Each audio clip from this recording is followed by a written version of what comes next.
Okay, Kamala Harris went on Seth Meyers. Now, I have to say, Seth Meyers always treated me when I was in his presence, or vice versa, with respect. He cheap shotted me a number of times when I'm not around. His show is not doing very well. I don't expect it to be around much longer. Big changes taking place in late night anyway. It's a go-to show for the left because Meyers is really left. So Vice President Harris showed up last night. Clip number 1, go. Let me just start with saying this. I strongly believe and the majority of Americans agree. Nobody should have to go to jail for smoking weed, right? Well, okay, but while you were Attorney General in California, you secured 2,000 convictions on marijuana charges. So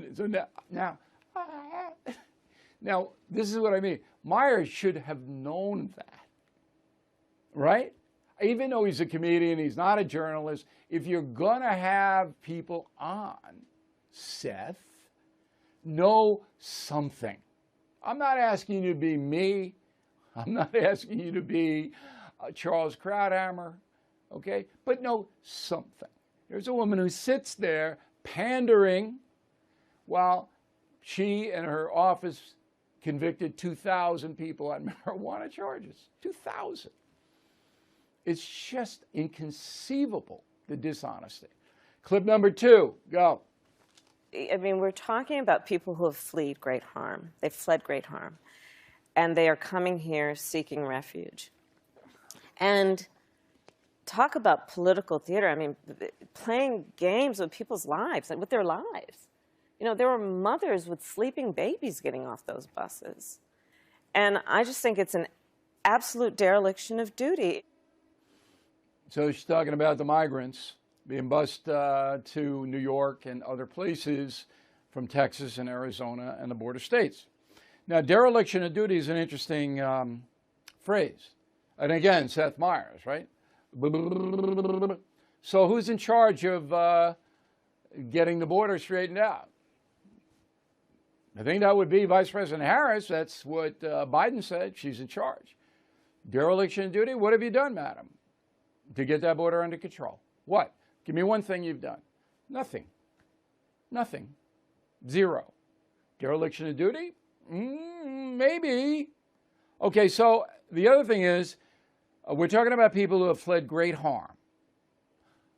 I'm not going to argue with that. I mean, living in Central America and Mexico, if you're poor, that is a rough place to be. But we have a process. We have a law. It's called the immigration law. It was passed by Congress, signed by Ronald Reagan. Okay? In that law, if you want asylum, you go to a port of entry and apply formally for asylum to this country.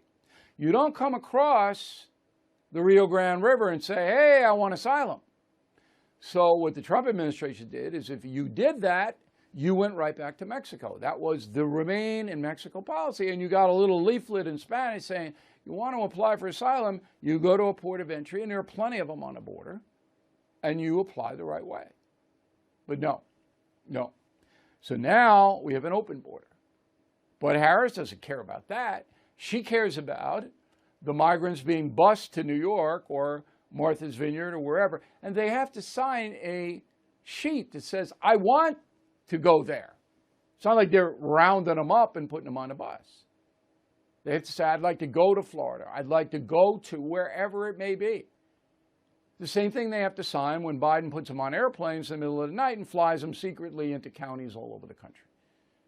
Harris have a problem with that?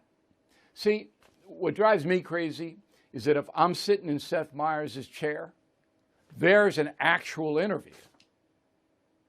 Okay? Because Meyers doesn't know anything.